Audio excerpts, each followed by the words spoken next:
সময়টা ছিল 28শে জুলাই 2015 সাল, যেখানে আমাদের একটা গ্রামের একজন গ্রাম প্রধানকে দেখানো হয় যে কিনা অনেক খারাপভাবে আহত হয়েছিল। পুরো শরীর যেন তার রক্তে ভিজে আছে। এই সারপাঞ্চ যেন কারো সামনে হাত জোর করে মাফ চাইছিল যে আমায় ক্ষমা করে দাও। তখনই সেইখানে পিছনে একই গ্রামের একজন পূজারী আসলে পূজারী সেইখানে এমন কিছু একটা দৃশ্য দেখে অনেক ভয় পেয়ে যায়।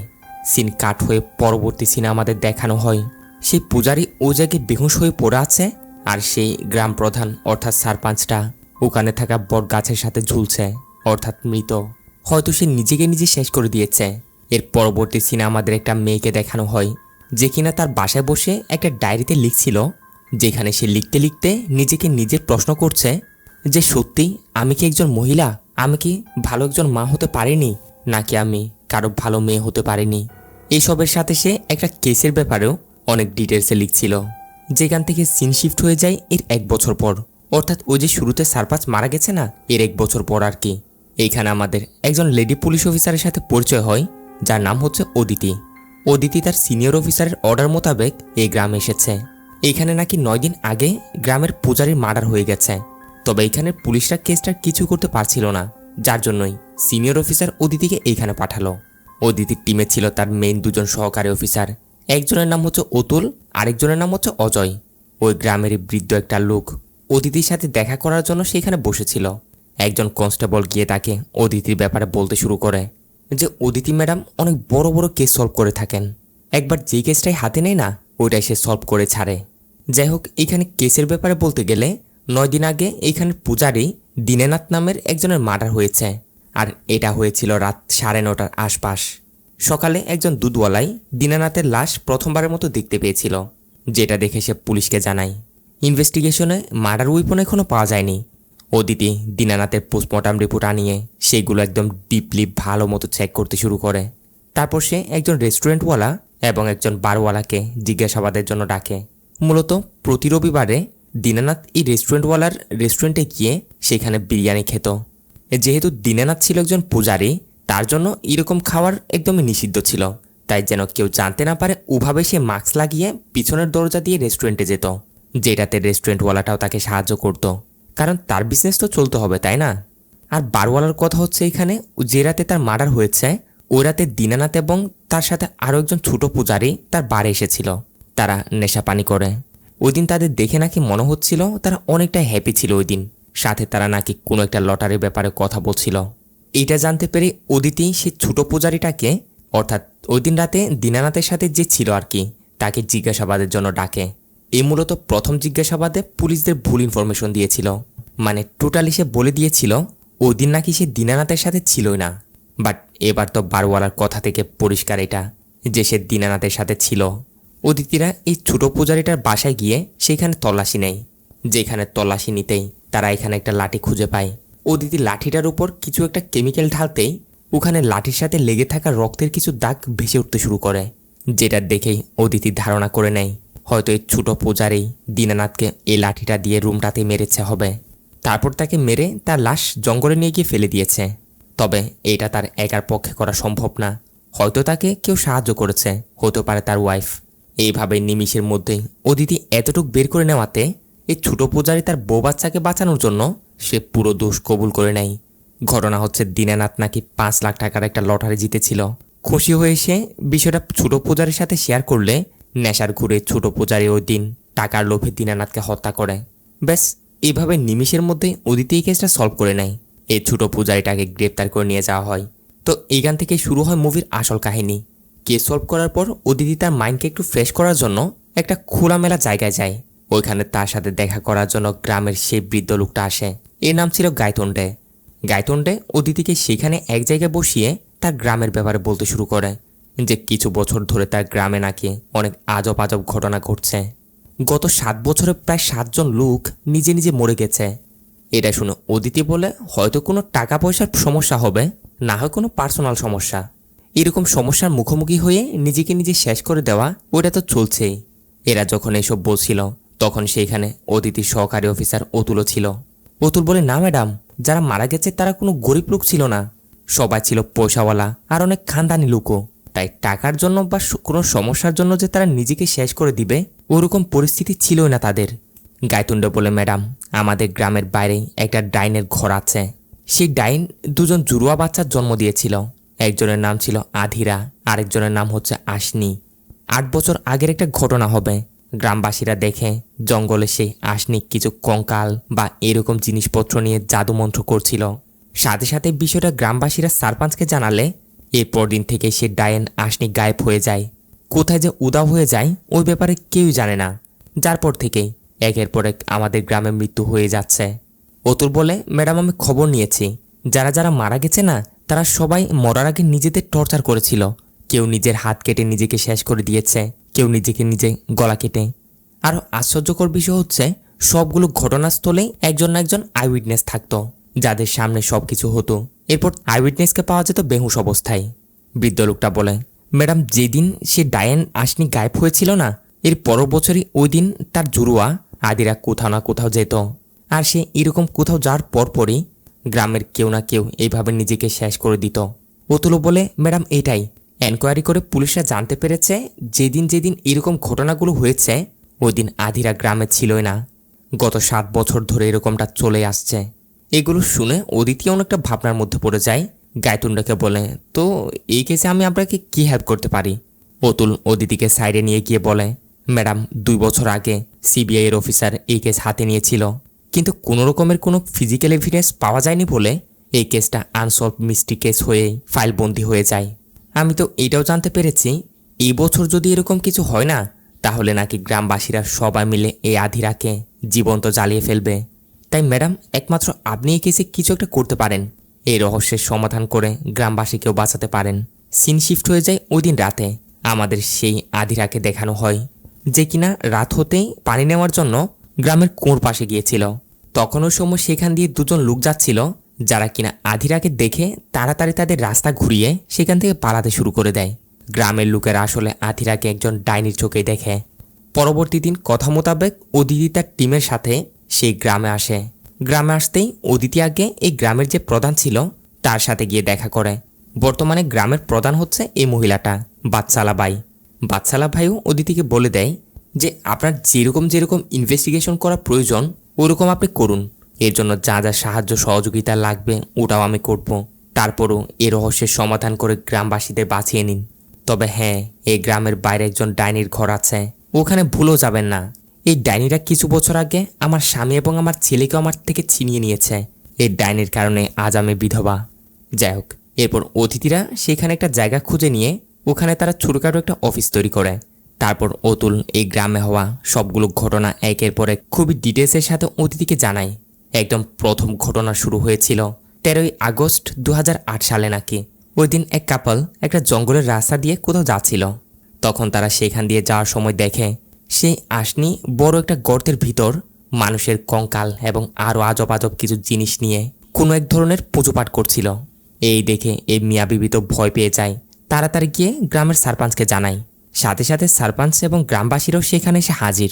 গ্রামবাসীরা তো এসবের এত পরিমাণে বিশ্বাসী ছিল বা ভয় পেত, তারা ওই মুহূর্তেই আশনিকে ডাইন বলে কিছু একটা করতে যাচ্ছিল কি তখনই সেখানে লোকাল একজন পুলিশের লোক এসে তাকে সেখান থেকে বাঁচিয়ে নিয়ে যায়।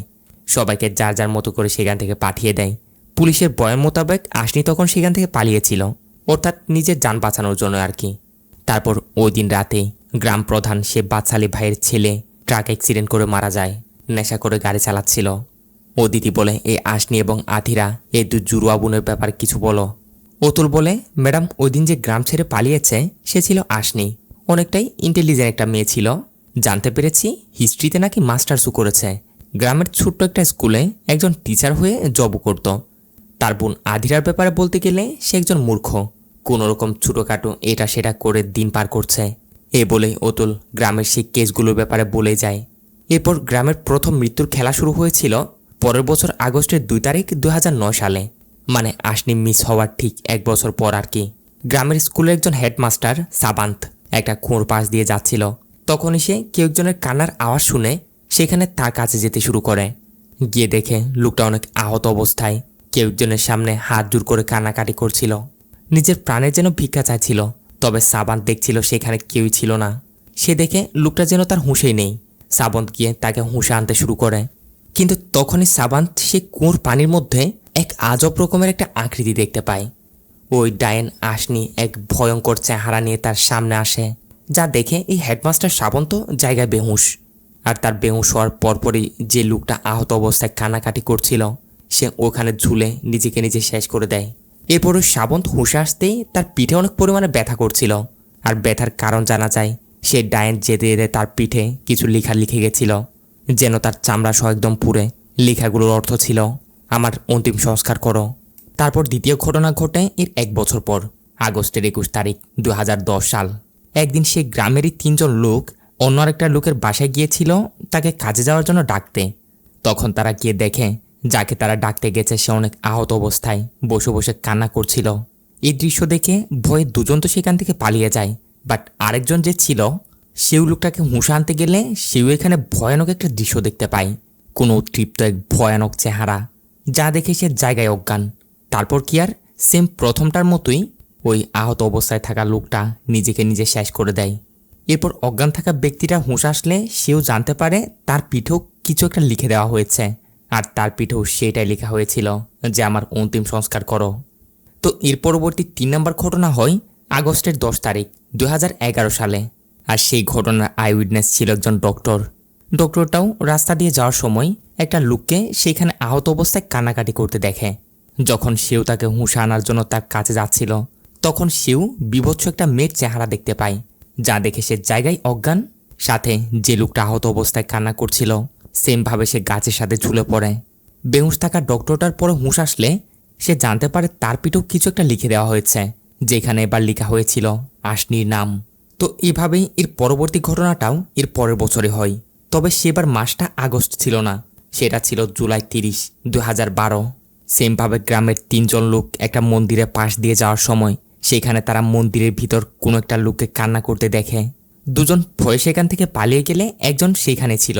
তারপর কি আর সেম ঘটনা, অর্থাৎ একজন বেহুশ হয়ে যায় আর আহত অবস্থায় কান্না করা লোকটা নিজেকে শেষ করে দেয়।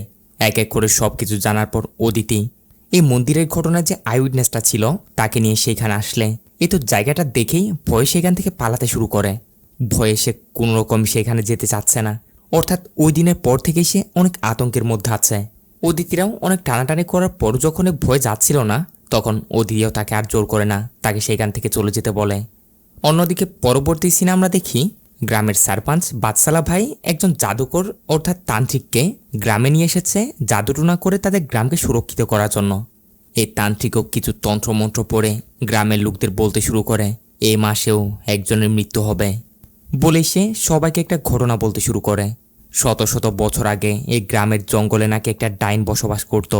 ডাইনটা মারা যাওয়ার পর তার লাশ এইখানে জঙ্গলে গুম হয়ে যায়, যেটা এত বছর পর গিয়ে হাতে লাগে হচ্ছে আশিনীদের, অর্থাৎ বর্তমানে গ্রামবাসী সবাই যাদেরকে ডাইন মনে করে।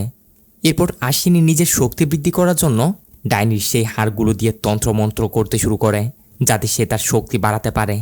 হয়তো এরই মাঝে কোনো একটা গড়বড় হয়েছে যার জন্য সে শক্তিশালিত হয়েছে, কিন্তু পুরোপুরি ডাইনিতে রূপ নিয়ে এখন গ্রামবাসীদের উপর খেপেছে। তাই যদি তাকে থামাতে হয় তাহলে বলি দিতে হবে, তার বোন আথিরার বলি। ডাইনির সে হাড়গুলো জ্বালিয়ে আথিরার বলি দিলেই তাহলেই তাকে থামানো সম্ভব। এইভাবে আর কি তান্ত্রিকটা গ্রামবাসী সবাইকে এসা তেসা বোঝাচ্ছিল। তো অন্যদিকে 2012 এর পর এর পরবর্তী ঘটনা হয়েছিল 17 আগস্ট 2013 সালে। সেমভাবে সেই ঘটনারও একজন আই উইটনেস ছিল। যে লোকটা মারা গেছিল সে অনেক খারাপভাবে নিজেকে টর্চার করে মরেছে। বেহুশ হয়ে যাওয়া আই উইটনেসটার পিঠেও ঠিক সেম লেখাটাই লিখে দেওয়া হয় যে আমার অন্তিম সংস্কার করো, না হয় দেখো আরও কি হয়। এর পরবর্তী ঘটনা হয় 2014 সালে 7 আগস্ট। এবারে আই উইটনেস ছিল একজন মহিলা। ঠিক সেমভাবে একটা লোক নিজেকে নিজে আহত করে কান্নাকাটি করছিল আর এগিয়ে দেখে তার আশেপাশে বিভৎস একটা চেহারা, যা দেখে সেও বেহুশ। এরপর ওই আহত লোকটা নিজেকে নিজে শেষ করে দেয় আর এই মহিলার হাতে লেখা হয় ইনসাফ। তারপর একদম সর্বশেষ ঘটনা যেটা আমরা মুভির শুরুতে দেখেছিলাম সেটা হয়েছিল 28 জুলাই 2015। গ্রামের সারপাঞ্চের সাথে বর্তমান সারপাঞ্চ বাদশালা ভাইয়ের স্বামী। যেমনটা দেখেছিলাম সেই ঘটনার আই উইটনেস ছিল একজন পূজারী। তো ঘটনার পর সেমভাবে এই পূজারীর বুকে লিখে দেওয়া হয় বদলা, প্রতিশোধ। এইভাবে অতুল এক এক করে সবগুলো ঘটনায় অতিথিকে জানায়, সাথে তার নিজের সাথে হওয়া একটা ঘটনার ব্যাপারেও বলে। আজ থেকে 8 বছর আগে নাকি যখন সে পুলিশের চাকরিতে জয়েন করেনি, একদিন সে এবং তার আরেক বন্ধু মিলে তারা জঙ্গলের দিকে গিয়ে একটু ড্রিঙ্কস করছিল। তখন অতুলের হিসু ধরলে সে হালকা হওয়ার জন্য সাইডে যায়। তখনই সে ওখানে দেখে জঙ্গলের রাস্তা দিয়ে আশনি যাচ্ছিল। আশনির হাতে একটা থলে ছিল, যেটা অ্যাক্সিডেন্টলি নিচে পড়তে অতুল দেখতে পায় সেখানে কারো কঙ্কাল রাখা ছিল। অতুল অদিতিকে বলে যে এবার বলুন ম্যাডাম, ধরে নিলাম গ্রামবাসীরা সবাই মিথ্যা বলছে, তাহলে আমি যেটা দেখলাম সেটার কি? তাদের যদি কোনো খারাপ উদ্দেশ্য না থাকতো, যদি তন্ত্রমন্ত্র না করতো, তাহলে কেন তারা হুদাই কোনো মানুষের কঙ্কাল নিজের বাসায় নিয়ে যাবে, নিজের সাথে রাখবে? সব কিছু বিবেচনা করার পর অদিতি একটা বিষয় জানতে পারে, এই সবগুলো মৃত্যু না তাদের ধর্মের একটা নির্দিষ্ট তারিখ মোতাবেক হয়েছে। অর্থাৎ সেই তারিখ অনুযায়ী একদিনেই, কোনো ইংলিশ ক্যালেন্ডার মোতাবেক হয়নি।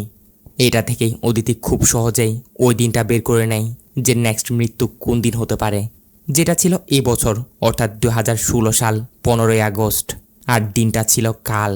অদিতি তার পুরো টিমকে ডেকে সমস্ত গ্রামের নজরদারির জন্য লাগিয়ে দেয়, সাথে সব গ্রামবাসীদের সতর্ক করে দেয় যেন সবাই বাসার ভিতরে থাকে, অপরিচিত কাউকে যেন আসতে না দেয়। এরই মাঝে অদিতির আতিরার ব্যাপারে মনে পড়ে যে সবাই তো বলল যেদিন ঘটনা হয় সেদিন আতিরা গ্রামে থাকে না।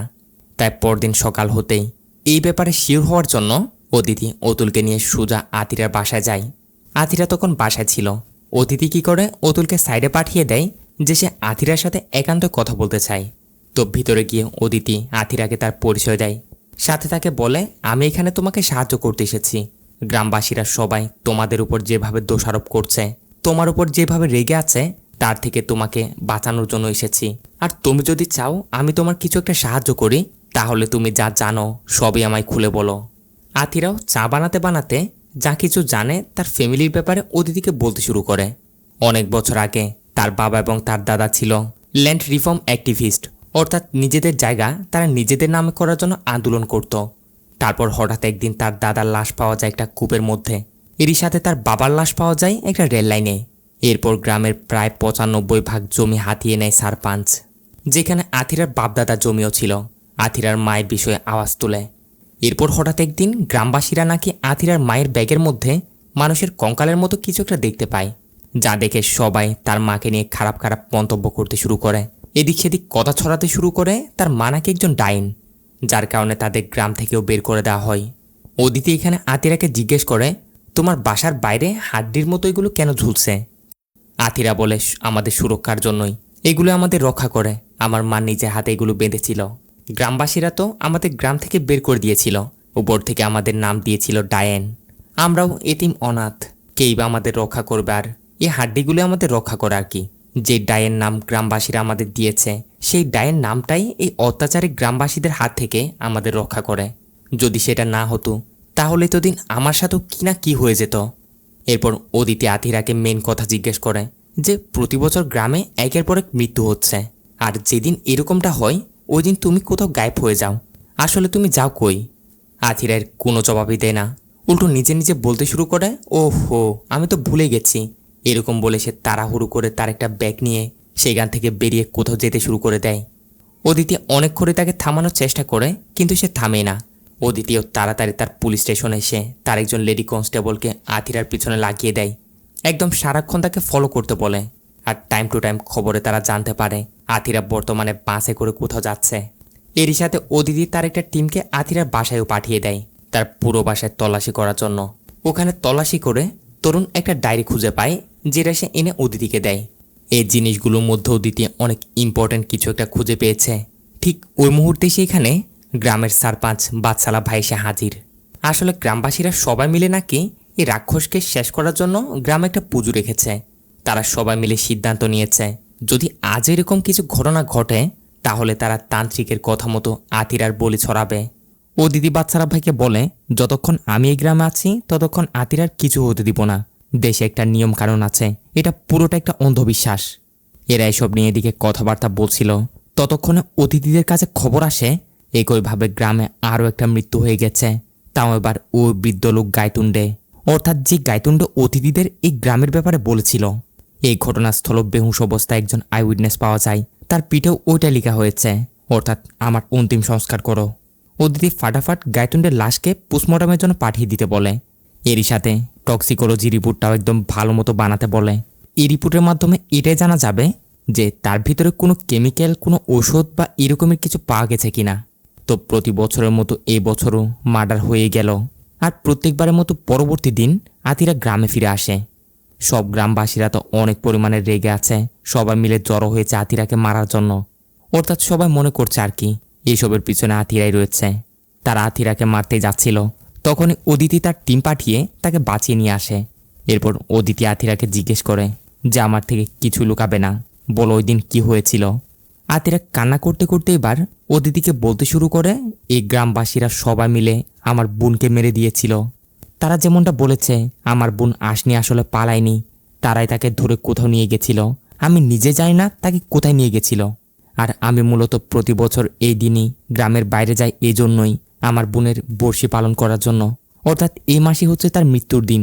আমি যদি ওই দিন আমার বোনের সাথে থাকতাম তাহলে তার কিছু হতো না, আজ আমি তাকে বাঁচিয়ে নিতাম। এইসব বলে আতিরা কান্না করে যায়। আর আতিরার মুখ থেকে এইসব শোনার পর অদিতি তার একটা ব্যাক স্টোরি নিয়ে ভাবতে শুরু করে। তার ছোটোখাটো একটা ভুলের কারণে তার সন্তান মারা গেছিল, যার পুরো দোষ আসে অদিতির উপরেই। এই কারণে তার স্বামীও তাকে ছেড়ে দেয়। যাই হোক, এরপর থেকে অদিতি এক এক করে ঘটনাস্থলে যে আই উইটনেসগুলো থাকতো বেহুশ অবস্থায়, তাদের থেকে গিয়ে জিজ্ঞাসাবাদ শুরু করে। ওই স্কুলের হেডমাস্টার শ্রাবন্তের কাছে আসে। শ্রাবন্ত বলতে শুরু করে আশনি নামের মেয়েটা অনেক শিক্ষিত ছিল, 4 বছর সে এই স্কুলের টিচারই করে। আদিতি শ্রাবন্তকে বলে তাকে যার ওই দিন থেকে পাওয়া যায়নি, আপনি এই জন্য তার মিসিং কমপ্লেন কেন লিখাননি। শ্রাবন্ত বলে কি আর করবো ম্যাডাম, তখন আমার উপর আলগা কিছু প্রেশার আসতে শুরু করে। তখন পুলিশের লোকসহ অনেক লোক আমায় বলেছে যে এসবের মধ্যে যেন নিজেকে না জড়াই, না জড়ালে নিজের জন্য নাকি ভালো। এসব শুনে আশনি সে স্কুলের লাইব্রেরিতে যায়, কারণ আশনি তার বেশিরভাগ সময় এই লাইব্রেরিতে কাটাতো।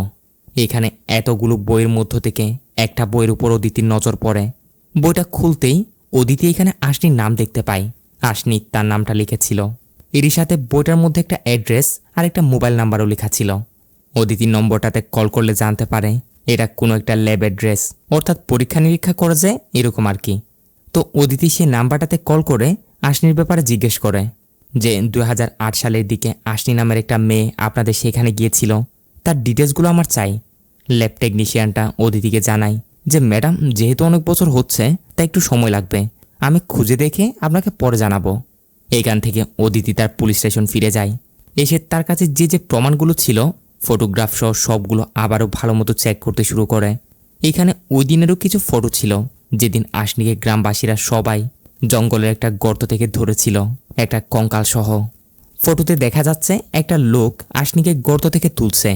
তো সেই ফটোতে যে লোকটা ছিল অদিতিরা তার ব্যাপারে খোঁজ নিয়ে তাকে থানায় তুলে নিয়ে আসে, জিজ্ঞাসাবাদ শুরু করে। প্রথমে তো নাটক করতে শুরু করে, কিন্তু পিঠের উপর দোচাটা পড়তেই গড়গড় করে সব কিছু বলে দেয় যে ওই দিন আসলে কি হয়েছিল। এ বলে যেদিন আশনি জঙ্গলের একটা গর্তের ভিতর কঙ্কাল নিয়ে জাদুটুনা করছিল, তখন গ্রামবাসীরা তাকে হাতে নাতে ধরে। তখন পুলিশের এক কনস্টেবল এসে সকল গ্রামবাসীকে পিছনে সরিয়ে দেয়। সে আশনিকে সেখান থেকে বাঁচায়। এরপর আশনিও তাড়াতাড়ি তার বাসায় ফিরে যায়। কিন্তু গ্রামের লোকেরা এতে শান্ত হয় না, কারণ আশনি কঙ্কাল দিয়ে তন্ত্রমন্ত্র করে গ্রামের খারাপের জন্য কিছু না কিছু করছিল। সবাই এটাই ভাবে। ওই রাতে সবাই মিলে তার বাসায় গিয়ে জড়ো হয়। তার বোন আতিরাকে বলে আশনিকে তাদের হাতে তুলে দিতে। আতিরা গ্রামবাসীদের হাত জোর করে তাদের কাছ থেকে ক্ষমা চায়, তাদের অনেক অনুরোধ করে, কিন্তু কেউই তার কোনো কথা শুনে না। সবাই মিলে আশনিকে ধরে একটা বক্সের মধ্যে বন্দি করে ট্রাকে তুলে তাকে কোথাও নিয়ে যেতে শুরু করে। তখন যে ট্রাকটা চালাচ্ছিল সে ছিল সংগ্রাম, অর্থাৎ বর্তমান সারপাঞ্চ বাদশালা ভাইয়ের ছেলে। ওই দিনই ট্রাক দুর্ঘটনায় সে মারা যায়, অর্থাৎ যেদিন সে ট্রাকে করে আশনিকে নিয়ে যাচ্ছিল। অদিতি অতুলদের ওই ট্রাক কোম্পানিটার কাছে পাঠায় সেখানে গিয়ে জিজ্ঞাসাবাদের জন্য। তো এরাও জানায় ওই দিন সংগ্রামী তাদের থেকে ট্রাক নিয়ে গেছিল। কেউই জানে না কিভাবে যে তার অ্যাক্সিডেন্ট হয়, যে অ্যাক্সিডেন্টে সংগ্রাম মারা যায়।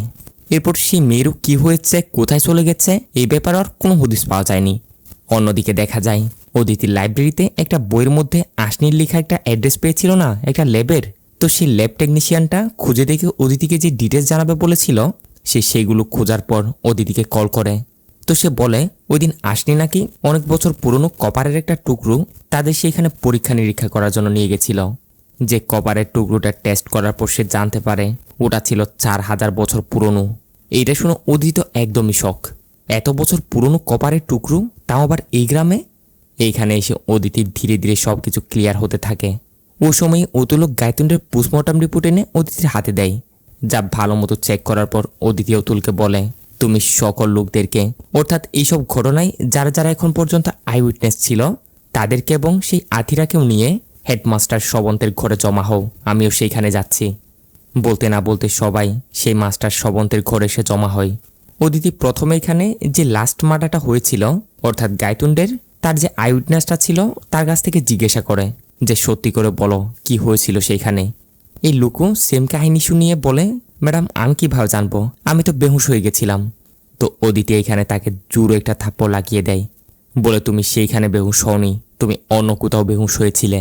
এই বলে অদিতি অনেক পুরনো একটা ফটো বের করে সবাইকে দেখায়, যে ফটোতে দেখা যাচ্ছিল এই হেডমাস্টার শবন্ত এবং তার দুপাশে দুটা ছোট্ট মেয়ে দাঁড়িয়ে আছে। মেয়েগুলো তারই, আর তারা অন্য কেউ না, তারা হচ্ছে আশনি এবং আতিরা, অর্থাৎ আশনি এবং আতিরা এই হেডমাস্টার শবন্তেরই মেয়ে। এরপর আসল সত্যতা কি আথিরা সেটা বলতে শুরু করে। একদিন আশনি অনেক হ্যাপি হয়ে কোথাও যাচ্ছিল, যা দেখে আতিরা তাকে জিজ্ঞেস করে যে কি হয়েছে। আশনি তাকে বলে, আমার এত বছরের মেহনত এতদিনে গিয়ে সফল হয়েছে, আপাতত আমি আমাদের গ্রাম সারপাঞ্চের কাছে যাচ্ছি, এরপর ফিরে এসে তোমাকে সব খুলে বলবো। এই বলেই আশনি সেইখান থেকে যায়। আর রাত হতেই সারপাঞ্চের বউ বাদশালা ভাই আশনিকে বকতে বকতে বাসায় দিয়ে যায়। অর্থাৎ ওই দিনই আশনিকে গ্রামবাসীরা জঙ্গলের মধ্যে একটা গর্তের ভিতর কঙ্কাল সমিত দেখেছিল। এইসব দেখে আতিরার মাথায় তো কিছু ঢুকছিল না। বাদশালা ভাই সেখান থেকে চলে যাওয়ার পর যা সত্যতা আশনি সেগুলো আতিরাকে জানায়। আশনি বলে একদিন জঙ্গলের ভিতর সে মানুষের একটা হাড় খুঁজে পেয়েছিল, যে হাড়গুলোকে ট্রেস করে সে একটা জায়গায় মাটি সরায়, গর্ত খুঁড়ে, আর মাটি সরাতেই সেইখানে আরও হাড় খুঁজে পায়। এরপর যত সে মাটি সরাচ্ছিল তত সে হাড় খুঁজে পাচ্ছিল, আর অনেক রকমের আজব আজব জিনিসও। গর্তের মধ্যে সে কিছু কপারের জিনিসপত্র পেয়েছিল, থালা বাসনের মতো এরকম জিনিস। কপারের সেই জিনিসগুলো পরীক্ষা করার জন্য আশনি সেইগুলো নিয়ে হাজির হয় সেই ল্যাবের মধ্যে, যেগুলো সেইখানে নিয়ে পরীক্ষা নিরীক্ষা করতে আশনি জানতে পারে এই কঙ্কাল এবং কপারের সে জিনিসপত্রগুলো 4000 বছর পুরনো। অর্থাৎ তাদের গ্রামে 4000 বছর আগে এমন একটা জাতি বসবাস করত যারা রাজা বাদশাদের সাথে তালুক রাখে। হয়তো এখানে আরও পরীক্ষা নিরীক্ষা করলে আরও অনেক মূল্যবান মূল্যবান জিনিস পাওয়া যেতে পারে। ওইটাতে আশনি হ্যাপি হয়ে পারমিশনের জন্য সারপাঞ্চের কাছে গিয়েছিল, তাকে সব কিছু জানিয়েছিল। প্রথম দিকে শুনে সারপাঞ্চ তো আশনিকে বাহবা দেয়, তাকে বলে জঙ্গলে সে গর্তটাতে গিয়ে আরও জিনিসপত্র কালেক্ট করতে, যার জন্য আশনি পুনরায় সেইখানে যায়। যার পরপরই সারপাঞ্চের কিছু লোক এবং গ্রামবাসীরা এসে তাকে এই অবস্থায় দেখে আর সন্দেহ করতে শুরু করে সে নাকি গ্রামের ক্ষতির জন্য মন্ত্রতন্ত্র করছে, তাকে অনেক মারধরও করেছে। মানে এখানে সারপাঞ্চ পুরোপুরি আশনিকে ধোঁকা দিয়েছে, সে আসলে এটা চায়নি যে তাদের গ্রাম উন্নত হোক। এইসব বলতে বলতে এদিকে এখানে যে লোকগুলো ছিল তারা সবাই মিলে অতিথিদের সব হাতিয়ারগুলো ছিনিয়ে নেয়। আথিরা বলে, আমার বোন বেচারি জানতোই না যে এখানের 95% জমি এই সারপাঞ্চ তার নামে দখল করে নিয়েছিল। সে কখনোই এই গ্রামের উন্নতি হোক এটা চায়নি, সবসময় সে চেয়েছিল গ্রামের লোকজন মূর্খই থাকুক আজীবন, যার জন্য সে প্ল্যান করে আমার বোনকে এসবের মধ্যে ফাঁসিয়ে দিয়েছিল। আর তারপর তার ছেলে এবং আরও 8 জন লোক মিলে আশনিকে এখান থেকে কোথাও নিয়ে যায়, হয়তো তাকে মেরেও দিয়েছে। এরপর থেকে তার আর কোনো হদিস নেই। সব কিছু শোনার পর অদিতি এখানে বলে ওঠে, আথিরা আমি জানি তুমি আথিরা নও, তুমি হচ্ছ আশনি। খুব সুন্দরভাবে নাটক করছো, কিন্তু আমার সামনে সে নাটক বেশিক্ষণ ঠেকবে না। তো এইখানে আমরা দেখতে পাই সত্যি ওই দিন যখন গ্রামবাসীরা সবাই সারপাঞ্চের কথা মোতাবেক আশনিকে ধরতে তার বাসা গিয়েছিল, তখন আতিরা তার বোনকে বাঁচানোর জন্য সে নিজেই আশনি সেজে গ্রামবাসীদের সামনে চলে যায়। আর গ্রামবাসীরাও আথিরাকে আশনি মনে করে ট্রাকে তুলে সেখান থেকে নিয়ে গেছিল। এটা শুনে আসল আশনি তো একদমই শক। অদিতিকে জিজ্ঞেস করে যে আপনি কিভাবে জেনেছেন যে আমি আশনি? মূলত অদিতি এটা আশনিদের বাসায় একটা বই দেখে ধরে ফেলেছিল। বইটা ছিল একটা অ্যান্থোলজির বই। সবার কথা মোতাবেক আশনি গায়েব হয়েছে 8 বছর আগে, কিন্তু এই বইটা আনানো হয়েছে 4 বছর আগে, অর্থাৎ সেখানে ডেট লেখা ছিল। ওটা দেখে অদিতির প্রথমে একটু সন্দেহ হয়, কারণ আতিরা ছিল পুরোপুরি মূর্খ, সে লেখাপড়ায় জানতো না, তাহলে সে এই বইটা কেন আনাবে? তখন প্রথমবারের মতো অদিতির সন্দেহ যায় আর কি। বাট এখন সন্দেহ পুরোপুরি ক্লিয়ার যে এটাই আশনি। এদিকে অদিতি এসব বলছিল, এই ফাঁকে শবনকে দেখা যায় সে তাড়াতাড়ি তার রুমে গিয়ে কিছু একটা খেয়ে নেয়। এটা খাওয়ার পর সে বাইরে ক্যামেরার সামনে এসে তার সব দোষগুলো কবুল করে নেয়, বলে হ্যাঁ গ্রামের এই যে লোকগুলো মারা যাচ্ছিল তাদেরকে আমি মেরেছি, কারণ ওই লোকগুলোই আমার মেয়ে আথিরাকে মেরেছে। ঘটনাস্থলে যে আইউইটনেসগুলো থাকতো বেহুশ অবস্থায়, সেটাও পুরোপুরি ছিল একটা নাটক। অর্থাৎ সে আই উইটনেসগুলো ছিল শ্রাবন্তেরই লোক। শ্রাবণ তাদেরকে আগে থেকেই কিছু টাকা দিয়ে কিনে নিয়েছিল এবং যেরকম যেরকম বলতো তারাও সেরকমই করত। আসলে যখন আথিরাদের বাবার মৃত্যু হয় তখন শ্রাবন্তী আথিরার মাকে আশ্রয় দেয়। এই ব্যাপারে গ্রামের কেউই জানতো না। তবে হ্যাঁ, আশ্রয় দিলেও শ্রাবণ কিন্তু তাকে বিয়ে করেনি। অনেক ভালোবাসত তো বটে, আর ভালোবাসারই ফল ছিল এই আথিরা এবং আশনি। তবে গ্রামবাসীরা এই ব্যাপারে কিছু জানতো না। তাই তারা মনে করে আথিরার মায়ের তো স্বামী নেই, তাহলে বাচ্চা কোত্থেকে হলো। এরপর থেকে আর কি তারা কুসংস্কারের পথে এসে তারা তাকে ডাইন বলে গ্রাম থেকে তাড়িয়ে দেয়, যেটা করেছিল গ্রামের সারপাঞ্জি। কারণ সারপাঞ্জের সাথে জায়গা নিয়ে তাদের আগে থেকে একটা শত্রুতা আছে। এর কিছুদিন পরেই আথিরাদের মা মারা যায়। তবে গোপনে শবন্ত আথিরাদের দেখাশোনা করে যায়। গোপনে করে এই জন্যই, যদি গ্রামবাসীরা জানতে পারে তাহলে তাকে জানে শেষ করে দিবে। এইসব বলে শবন্ত কান্না করতে করতে অদিতিকে বলে, আমি যা কিছু করেছি এইসবে আমার মেয়ের কোনো হাত নেই, সেই ব্যাপারে কিছু জানেই না। তোমরা তাকে কিছু করিও না, দয়া করে গ্রামবাসীদের হাত থেকে তাকে রক্ষা করিও। এটা বলে শবন্ত ধরফর করতে করতে মাটিতে লুটিয়ে পড়ে। আর আমরা জানতে পারি সে আসলে বিষ খেয়ে নিয়েছিল। তার মেয়ের মৃত্যুর পিছনে যারা যারা দায়ী তাদের সবাইকে মেরে সে নিজের প্রতিশোধ কমপ্লিট করেছে। এই জন্য এখন সে নিজেকেও শেষ করে দেয়। অদিতির সামনে এখন সব কিছু তো ক্লিয়ার, তবে একটা বিষয় এখনও সে কনফিউজড। কারণ আথিরাকে ট্রাকে তুলে সংগ্রামরা নিয়ে গেছিল। সেই ট্রাক অ্যাক্সিডেন্টে সংগ্রামের মৃত্যু হলেও আথিরার কিন্তু কোনো খোঁজখবর পাওয়া যায়নি। সেও যদি অ্যাক্সিডেন্টে মারা যেত তাহলে তার লাশ তো পাওয়া যেত, কিন্তু ওটাও পাওয়া যায়নি। এটার বিষয়ে আরেকটু তদন্ত করতে অদিতি সংগ্রামের ওই দিনের মোবাইল রেকর্ড চেক করে। অর্থাৎ সেদিন সে কাকে কাকে কল করেছিল বা কার কার সাথে যোগাযোগ করেছিল। এইভাবে তদন্ত করতে করতে অদিতিরা কুদ্দুস নামের একটা লোকের ব্যাপারে জানতে পারে, যার সাথে ওই দিন সংগ্রামের মোবাইলে বেশ কিছু কথাবার্তা হয়েছে। সাথে সাথেই অদিতিরাই কুদ্দুসের ঠিকানায় গিয়ে পৌঁছাতেই দেখে কুদ্দুস গ্রাম থেকে অনেকটাই দূরে সুনসান একটা জায়গায় এক একটা ঘরে বসবাস করছে। বর্তমানে অনেকটা নেশাও করে আছে সে। পুলিশদের দেখে একটু চমকে ওঠে আর বলতে শুরু করে, এখানে এসেছেন, ওয়ারেন্ট কি? ওয়ারেন্ট আছে? অদিতি বলে, দে তার ওয়ারেন্ট বলি 2-4টা লাগিয়ে দিয়ে ভিতরে চলে যায়। আর এইখানে ভিতরে ঢুকে তল্লাশি নিতেই অদিতিরা যা দেখে তাদের পায়ের নিচ থেকে তো একদম মাটি সরে যাওয়ার অবস্থা।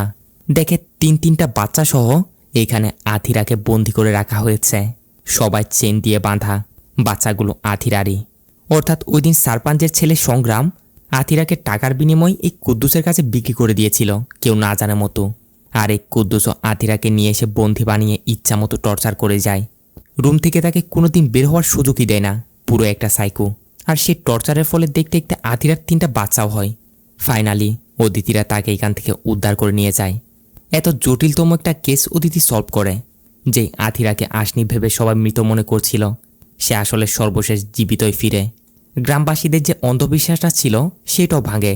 ফাইনালি আমাদের নিউজে দেখানো হয় আশনির রিসার্চ মোতাবেক আর্কিওলজিস্টরা এসে তাদের গ্রামে 4000 বছরের অনেকগুলো কঙ্কাল খুঁজে পেয়েছে, এরই সাথে অনেকগুলো গুপ্তধনু। এর পুরোপুরি ক্রেডিট পায় আশনি, তার অনেক নাম হয়ে যায়, তাদের গ্রামটাও উন্নত হয়। আর দেখতে দেখতে মুভিও এইখানে শেষ। তো কেমন লাগলো আপনাদের আজকের এই মুভি কমেন্টে অবশ্যই জানাবেন। যাওয়ার আগে ভিডিওতে লাইক করে চ্যানেলটা সাবস্ক্রাইব করে বেলটা অন করে দিতে ভুলবেন না যেন। দেখা হচ্ছে পরবর্তী ভিডিওতে, ততক্ষণে সব ভালো থাকবেন, সুস্থ থাকবেন। Tata, bye bye.